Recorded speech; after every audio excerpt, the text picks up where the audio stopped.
Hello, welcome to another night of positive parenting. I'm Sarah Welsh, school social worker, and with 4K Early Childhood in Evergreen. And I'm Melissa Meyer, and I'm a school counselor at Evergreens School. So, welcome. We're excited to have you here. And we're going to talk tonight about making our words matter more. Some people even think about it as turning your words into gold. The love and logic term for this is enforceable statements. And I put this quote on the front page because I think boundaries are so important, and I think that's really a good premise of Love and Logic because boundaries teach children to trust not others, but also themselves. So what we want is to raise children to become responsible adults, and that's something important to remember as they are little even. So just a quick little review of things we've talked about in previous sessions. We talked about using empathy and keeping our own emotions under control, um, preventing us from getting mad when the kids are just doing stuff that really bother us. They're pushing our buttons. Just recognizing that, oh, I'm sorry to hear that. Using empathetic statements just to kind of calm before the reaction. And then also, we also talked about zones of regulation, managing those big emotions with zones and Tucker, which is used in 4K, the Tucker Turtle tuck and breathe method. So recognizing all emotions, and we'll continue to talk about that because kids always bring emotions, and what do we do to help them? We also talked about the brain and how when kids and adults are stuck, they can't access the frontal cortex when they're heightened in that fight or flight mode.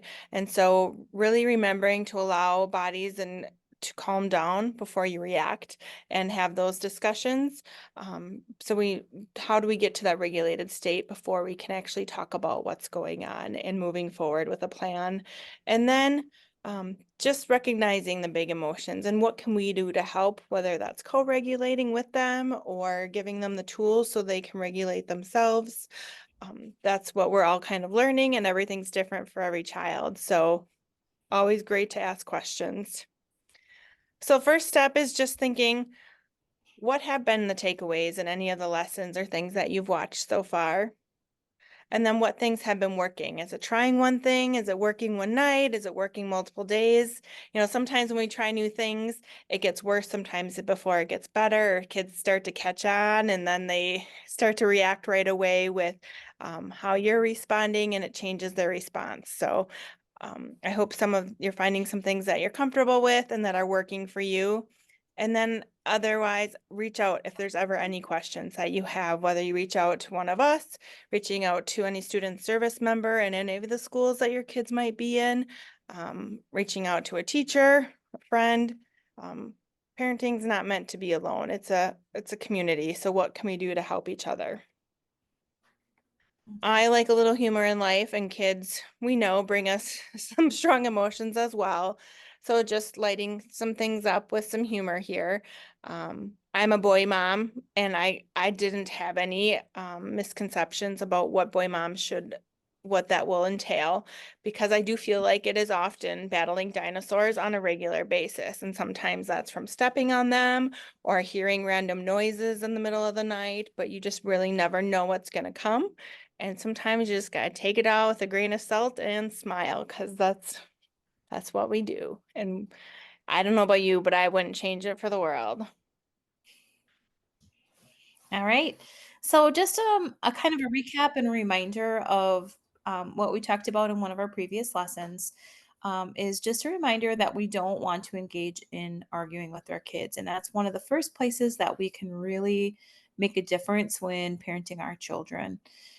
Our kids know how to push our buttons, they know how to get us going.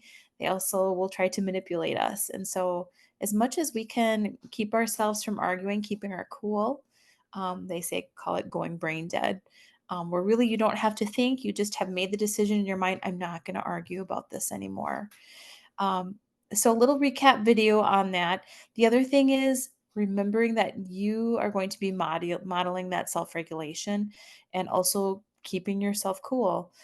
So just a little recap from Charles Fay, who is Join one of the Planet Fitness gurus. and get energized with fitness that fits your budget. Never intimidated. Always be fitness.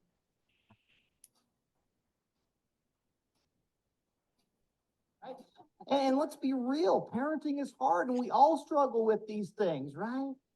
And gosh, so how about if we get right down to the chase, cut to the chase, and give you some practical skills right away? Okay, that sound like a good idea? Or maybe I could just go on and on with theory. Okay. So what do you do with the whining? What do you do with the arguing, right?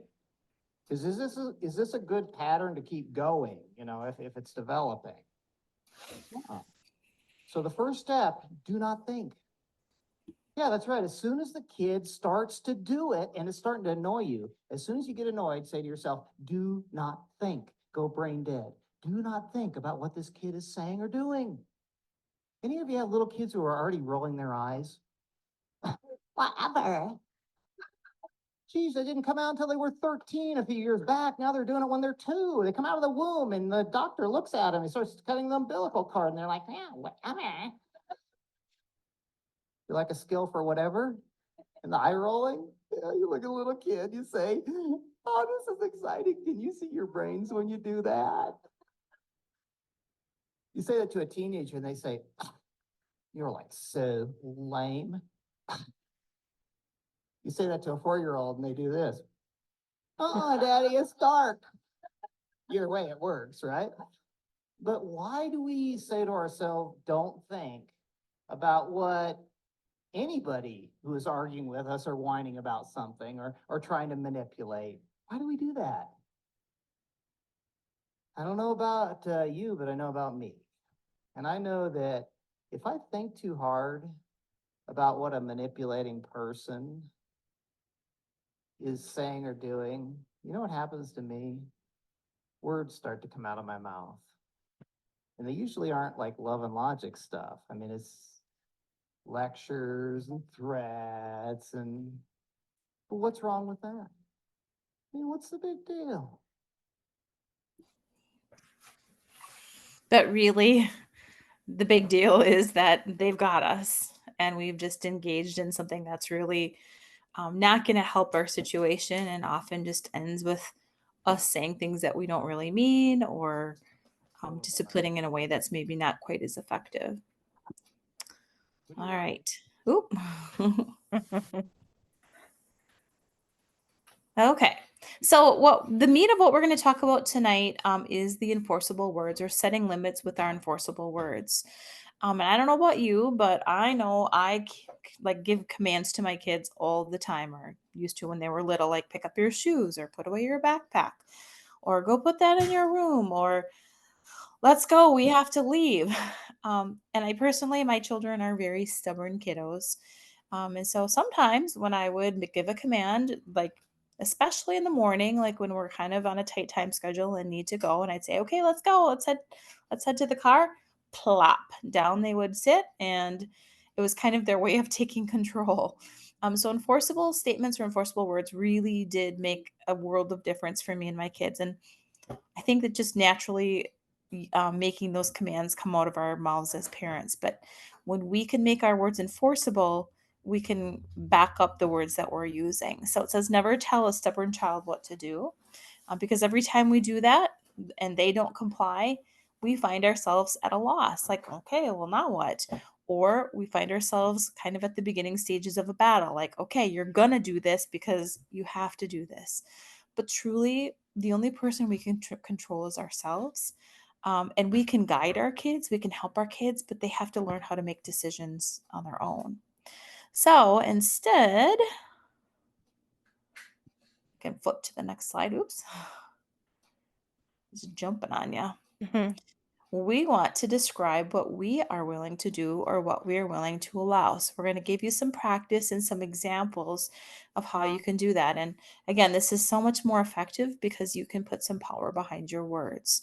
So, again, helps you follow through with what you say and what we say we are willing to do once certain conditions are met. So, here's a little thought from Charles on how you can make those words more enforceable. She said, I realized that my husband and I were spending all of our time and all of our energy trying to control what we couldn't control in a million years. Therefore, we had no time or energy left over to control what we really could. And see, that's what Mom realized. Thank you. She realized the only thing that I can actually control is what I do. The only thing my husband can control is what he does. Let's hear some more. How about whether you give them dessert? How about whether you take them to places they want to go? Oh, there you go. See, you guys already knew that, didn't you? You already knew that the only thing that you can control is what you do, not what the kid does. But isn't it interesting how we forget about that in our day-to-day lives? Let's say I have my kids and I'm trying to get them ready in the morning and I say, hurry up.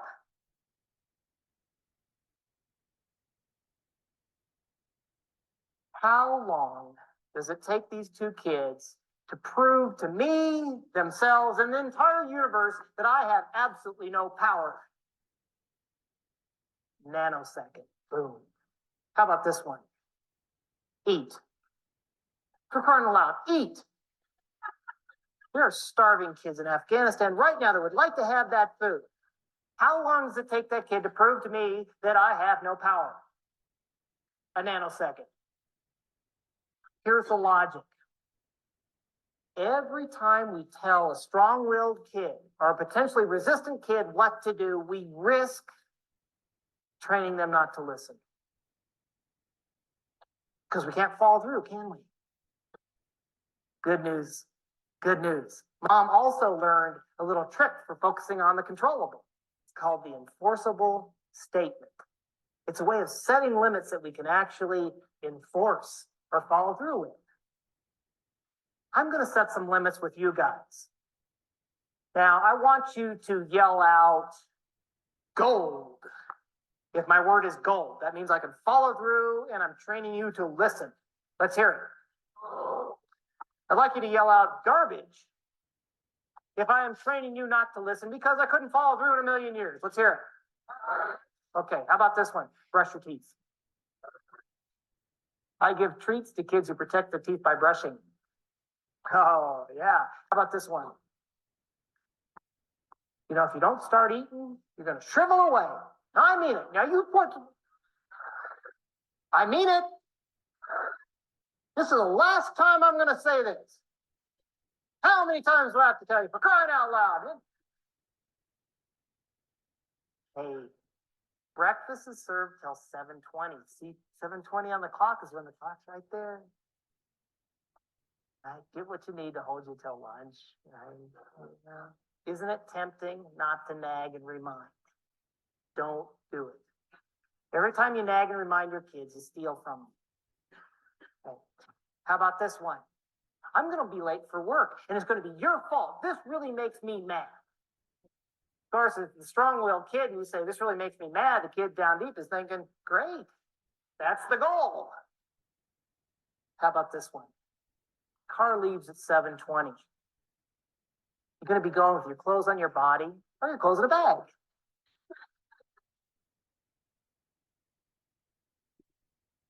She said, I realized. All right. That does it every time. I have to try to get out of here. Oh, There we go. no worries. Funny story. I actually really did have a parent that was taking this class, and she actually did like use that. Are you going to go to school with your clothes on your body or clothes in a bag? And her child actually like decided that she was going to bring her clothes in a bag. Well, she walked into school. I think she was about a fourth grader. Walked into school and was there like 2 seconds and in the bathroom putting her clothes on.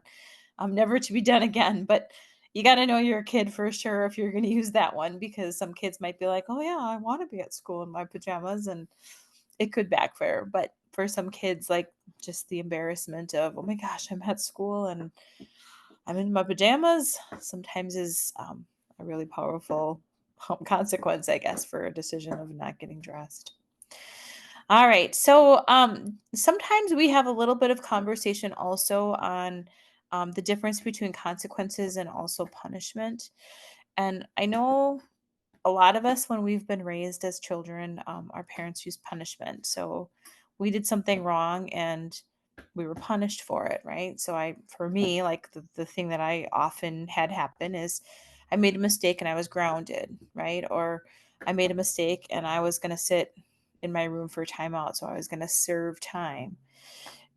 We really want for any learning or I guess, consequences that happen with our kids not to be punishment, but more opportunities for learning. And a good way to think about this is that we give our kids toys to play with so that they learn how to play and maneuver and do different things. We give our kids books, right? So that they can start to experience how to read or looking at pictures or learning words or looking at letters. So it's all a learning process. And we need to kind of approach behavior in the very same way, is that we want to give our kids opportunities for learning. Whoops. Are you still there, Sarah? Uh-oh. I'm still here.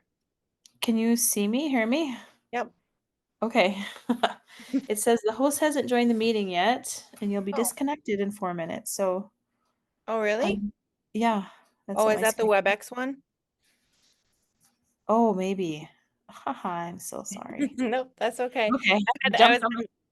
I was on mute for a minute 'cause my dogs were going a little crazy. Oh, okay. All right. Anyways, back to consequences versus punishment. So we really do want to give our kiddos opportunities to experience making mistakes and then also the natural consequences that come with mistakes. So we want for them to make lots of little mistakes while we're there, while the consequences are small. And often the consequence when they make a mistake is, what do I need to do to fix this? Right? They've either had something happen with a relationship where they've hurt someone's feelings, or something's been broken, or something has been dirtied or messed up or something. And so, truly, the learning opportunity is for them to just have to fix whatever the situation is. So, some reminders on consequences. And consequences, again, are way more powerful because there's learning involved, but they kind of lose their power if we deliver them with the purpose of getting even with our kids. So, if we're giving consequences to our kids when we're angry, and to kind of dig in a little bit, like, okay, well, you're going to serve time now, or you're going to sit in your room now, or you're going to be grounded now, they lose the effectiveness of the learning opportunity. And truly, we want our kids, when they make a mistake, to be thinking about the fact that they made a mistake versus, ooh, my mom or my dad is so mean. And I remember having that feeling as a kid myself when my mom would give me punishment, if you would, and I'd be real angry with her. And so I would do things to get even with her. And so it was more me plotting, like, oh, I'm going to hide her favorite book somewhere so she can never find it. Or, oh, I'm going to, you know, put this so she can't find it either. Again, I wasn't thinking at all about the fact that I'd made a mistake. It was more, my mom is mean and how can I get revenge? So again, we want our kids to be able to think about, oh, I made a mistake and what do I need to do to fix this? We have to be careful that we don't give our consequences with anger, frustration, or sarcasm. It's okay to be angry, and it's good for us to model being upset or frustrated or angry, but it's not the time probably to give out a consequence. When you're upset and angry, you probably aren't in your thinking state of mind. And sometimes parents will spout things off like, oh, you're grounded, or they'll say things that maybe they can't even really follow through with. So you want to have the consequence part happen when you're in your thinking brain, and so is your child. You also don't want to have consequences that have repeated warnings or lectures. And I know as an educator and a teacher, I tend to like to over talk and over explain and but our kids often just get angry and frustrated with us. And they're smart. Like they know when they've made a mistake, like, okay, I made a mistake. I don't need to be lectured or um, the other thing is giving lots of warnings. Like I always wanted my kids to be successful. And so I'd be like, oh, don't forget, remember. Sometimes we need to just let our kids forget and then follow through with that consequence, because then the learning happens a lot quicker. And then the other piece with consequences is we want to be careful that we don't just feel sorry and be like, oh, okay, whatever. Or we give consequences that just are too much. It's more of a punishment to us. And then we don't follow through anyway, because then they kind of see like, oh, they don't ever really mean what they're going to say, or I'm going to get what I want anyway. So say what you mean and follow through with what you say. And Did I you want think to? along with that is, don't take away a best friend's birthday party that weekend because that might mean something big unless it was a big thing that happened. I mean, so if you're going to plan to take something away, like you actually have to follow through and take it away. So be purposeful of what that is. Maybe they lose out on extra TV time or time, a dessert or a special treat that they were going to have or something like that versus a big event that was already planned or family events. We don't ever want kids to happen to lose out on those kind of things. And the other thing I always think of when you talk about the repeated warnings, like I'm sure every family goes through it, and I know you won't, for early childhood families for until later. But like forgetting a tablet or something at home happens all the time. So what are we giving lots of warnings, or are we letting them live with that consequence rather than running it there the next day? What are we doing to support that learning opportunity for them to know like, okay, I need to pack this or what can I do at night then so I don't forget it the next day. Kids of all ages can think like that. There's so many consequences and thoughts that even our youngest learners can learn early on and follow through with. And to that point, it's hard. It's really hard to watch, like to know that they're going to make a mistake and to let the consequence fall as it will. Like when you talk about the iPad thing, like I can remember my son was a bit more forgetful, but I can remember like walking out of the house, seeing his iPad like sitting somewhere and being like, oh, shoot, I know he's supposed to have that at school today. And it would like take everything in me to like not be like, Mason, you forgot your iPad, go get it. I think I sometimes would say, okay, does everybody have everything they need? And I would leave it at that.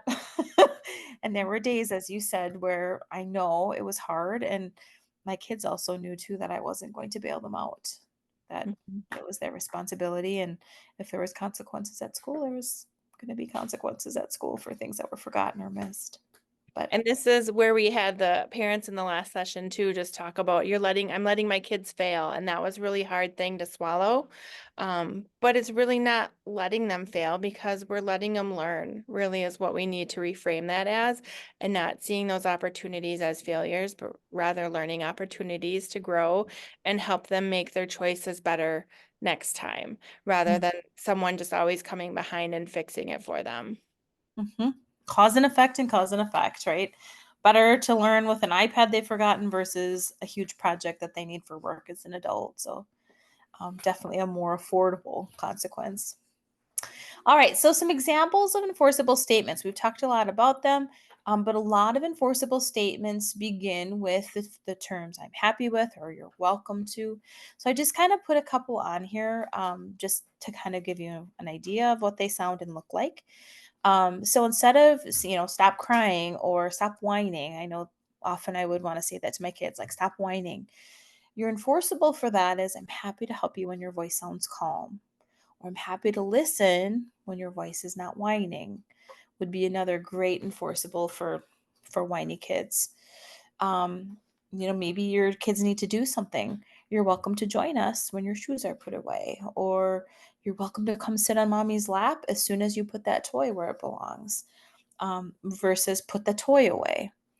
You can follow through with those with your command then, because I guess the consequence of putting the toy away is you're going to get time on mommy's lap. Another, I'm ready to read you a story when your pajamas are on.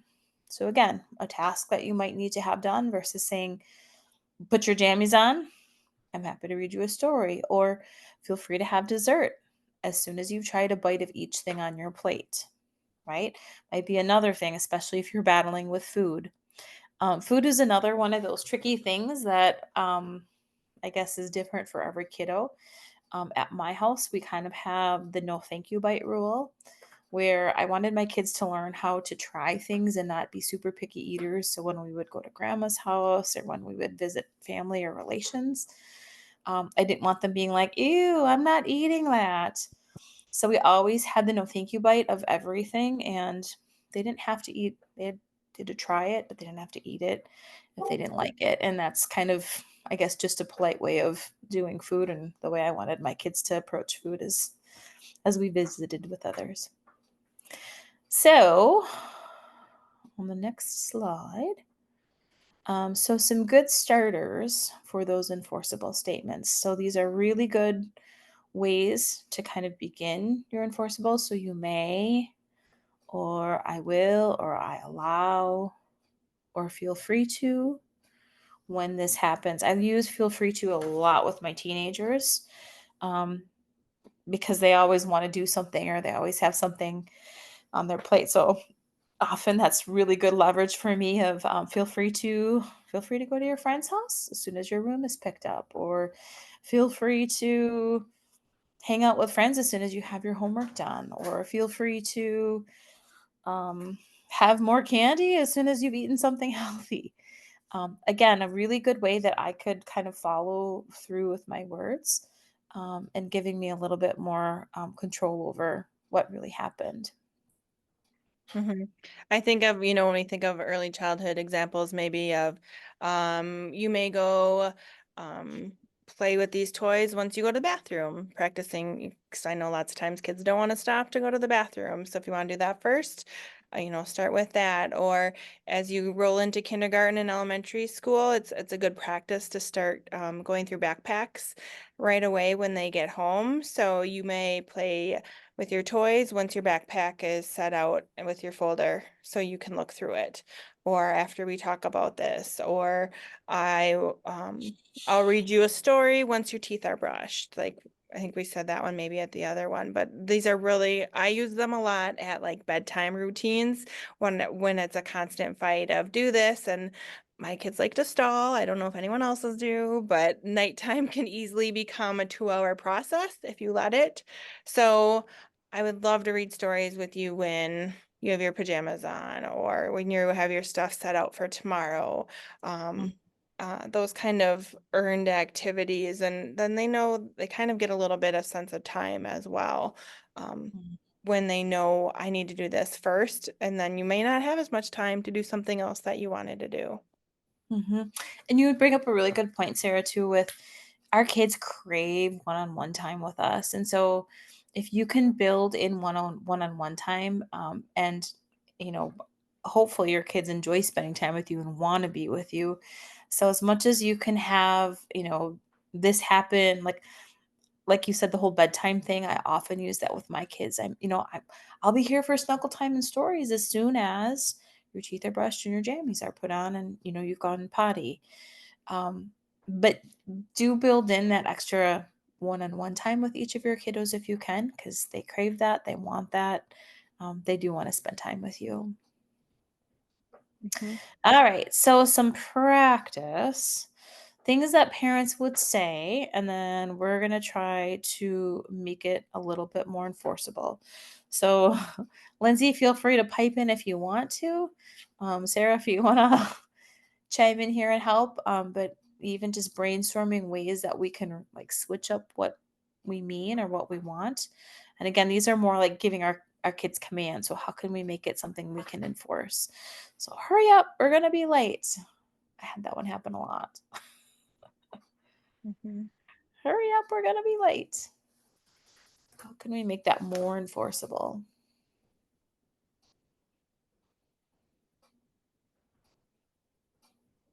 I know as they get older a little bit more is the car leaves in 5 minutes. Yep, or a time frame. Hmm. Like the example, like he gave that exact example that I've used with my kids.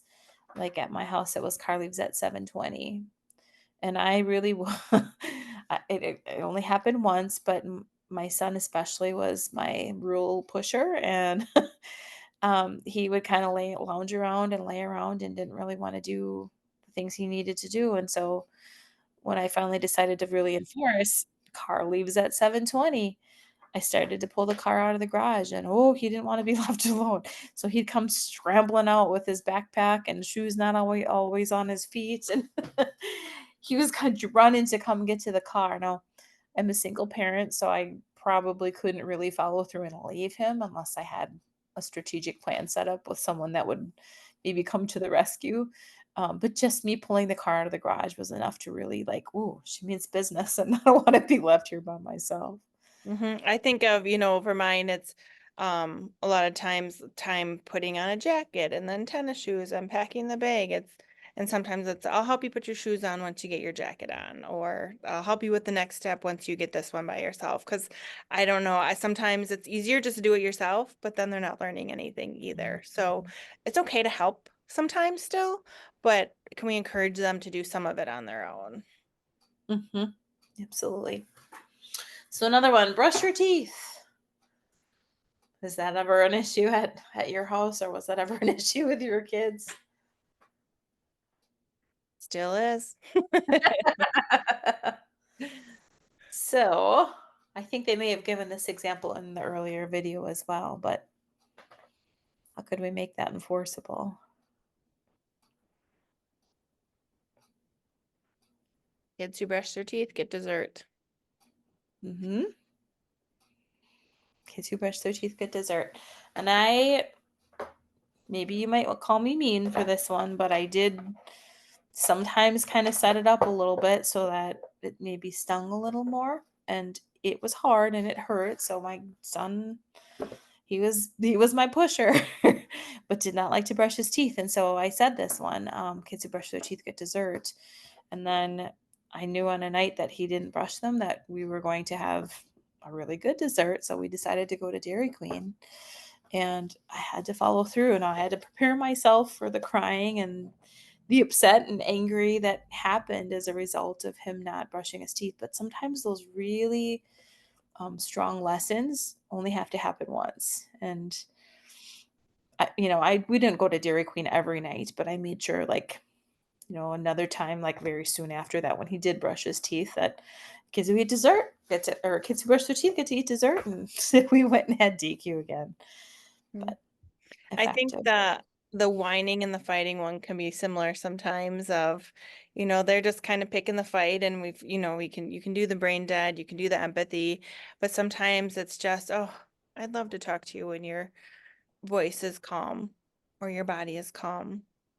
I'd like to help you problem solve when you show me respect. Mm-hmm. And just mimicking that and kind of having your body at the same example of what you're expecting to is just as important. Mm-hmm. Mm-hmm. Yeah, listening when your body is calm is really a good one with the whining. And the fighting, sometimes it's also okay if you know that it's more just arguing. Um, Especially as kids get older, it sometimes is okay to just say, "Oh, I'll be in my room," or "You're welcome to come join me when there's no more fighting." Sometimes with real littles, you have to model problem solving with them, right? Like especially if they're fighting with a sibling. What can we do, or how could we fix this, or what would be a good solution, so that you kind of model those skills. But sometimes as kids get older, the fighting happens more to get our attention, and you kind of have to feel that out and see, are they looking for attention, or is there truly an issue with being able to resolve a problem? Lately, I had to use the I love to play card games with kids that get along because they really wanted to play games together, and it was one of those nights. Uh-huh. All right, quit rolling your eyes. I think they kind of talked about that one in one of the videos as well. Do you see your brains up there? Um, Sometimes that's a good way to, I don't know, to address it. I think with that one too, it's also a pick your battles kind of a thing. Like for some families, that's really a sign of disrespect, the eye rolling.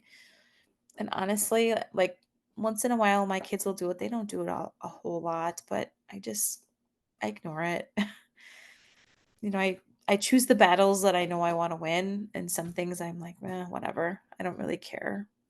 Mhm. But Lindsay, do you have any kind of hard times that you'd want to talk through an enforceable statement? And obviously we would edit it out, but is there any that you wanted to talk through? I feel like for us, it's like related to TV watching. Like it's Mm. time to turn off the TV, and it like just turns into this battle of like turn off the TV. Like, Mhm. Mhm. um, so that's kind of something that we've been trying to work through. Um, it's a bit of a challenge. Mhm. Absolutely. Been there too. Mhm. Kids who can't turn off TV when they're told, don't get TV tomorrow. Hmm. And And be that's just it. Like also following through on that. Mhm. Yeah. Um, because then it's like almost a punishment for us too, because then like the next day when we tell him no TV, then it's like, well, now what do we do? Like, Mhm. Mhm. Mhm. so just trying to like have those consequences that are enforceable, but also that we can live with too. So Yeah, for sure. Absolutely. And maybe it's less time.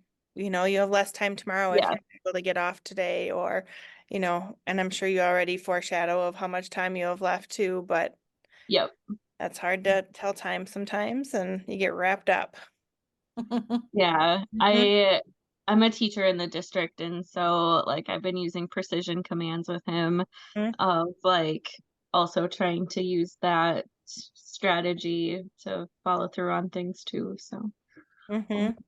Mhm. Or, if I don't know if there's anything more incentivizing for him, like at bedtime that he might enjoy, but, something similar of I would love to read books with you as soon as the TV is turned off, or, something yeah, special that you guys would be able to do together too.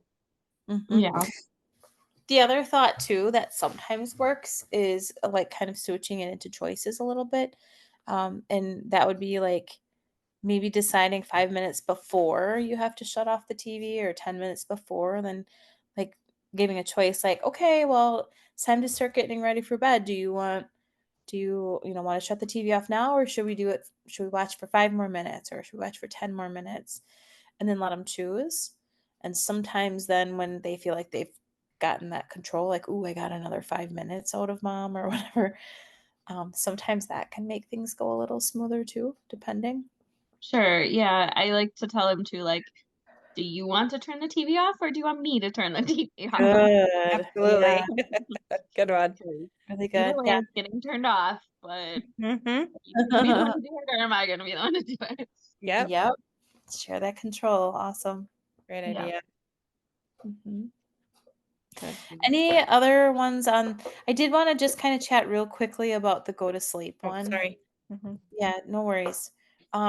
The go to sleep one I think is kind of a cool one to kind of think about, and was like just this class really helped me with bedtime routines and the sleeping pieces of things, because I gave a little control back to my kids. So rather than the go to sleep, or it's bedtime now kind of thinking, we called it bedroom time. And at my house, instead of, because I mean, I can't fall asleep on command. And I needed a little time, as an adult, just to wind my body down and get myself ready to sleep. So the rule at our house when it was bedtime or bedroom time is that they, like we did our routine, we, brushed teeth, put jammies on, read stories, had snuggle time, and then it was bedroom time. And I basically just had the rules that they had to stay in their bed and lights had to be off. They had their night lights on, of course, but they did have some little stuffies and things in their bed that they would sometimes like I could hear them playing in their room a little bit. But it saved me from the mom, I need a drink, or mom, I need this, or what about this, or I need to talk to you now. And I mean, I just kind of kept reinforcing the message that at bedroom time, like that's mom time too, because I needed time to get ready for work the next day and to do some laundry and to pick up the house a little bit and just get things so that I could take care of myself. And again, a big piece to being a great parent is that you model self care, that you do the things that you need to do to take care of yourself, to take care of your home.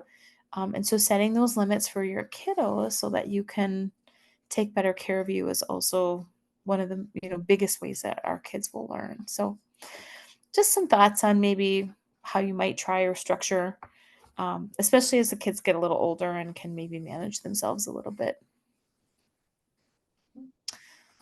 All right. Celebrate your child. It is supposed to be fun. I love the little picture though, Sarah. It makes me laugh because I know I have a kid that that's the fish eater. I don't know about you.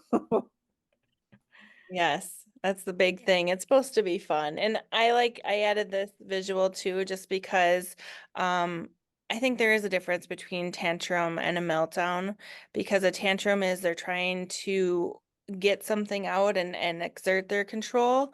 And it's very purposeful.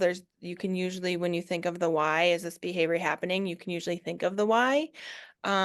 Versus a meltdown is just kind of sometimes physiological, like they are just over sensory, like it's just been too loud, they've been in school all day, it's just too overwhelming, they need time to decompress versus just running to the next thing right away. Um, they just aren't, they could be unaware, unresponsive as to like, we don't know the why. Why is this happening? Why are they shutting down today? And it's more the asking the questions and trying to find that pattern a little bit too, because sometimes it's harder to find that trigger when it's more of a meltdown versus a true tantrum. But they can be similar into the things that you see. So the crying, screaming, kicking, shouting, stopping, throwing things, um, and just, yeah, yelling out.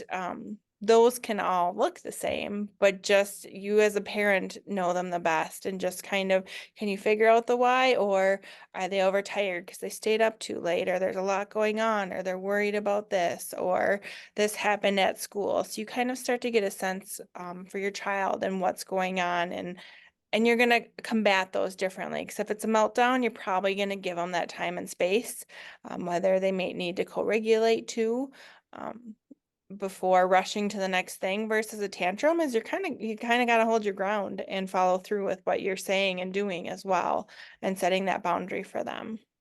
Anything else you think of that, Melissa? No, I think you're right though. The meltdown is definitely more about regulation. And often there's a deep seated or rooted fear or misunderstanding or learning piece that really does need to happen. Whereas, like you said, the tantrum is more behavioral. And yeah, being a little bit more firm with the tantrum probably is a little more in line than the meltdown. The meltdown, you really want to just soothe your child through it. Mhm. All right, so just a couple little thoughts too. I know sometimes when we're talking about consequences, when we're talking about holding our kids accountable, lots of families will use time out. And I know as a child, I had time out too. Um, but maybe another way of thinking about it would be a time in. Because timeout often is given in the form of punishment. So I'm frustrated, you must go away.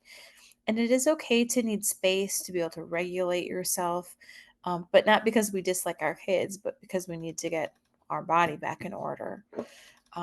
So it is okay sometimes to need space, and it's okay to say you need space. But often with our littles, we may reframe timeout as time in. I'm happy to talk with you when your body is calm like mine. Or what does your body need right now so we can calm you down?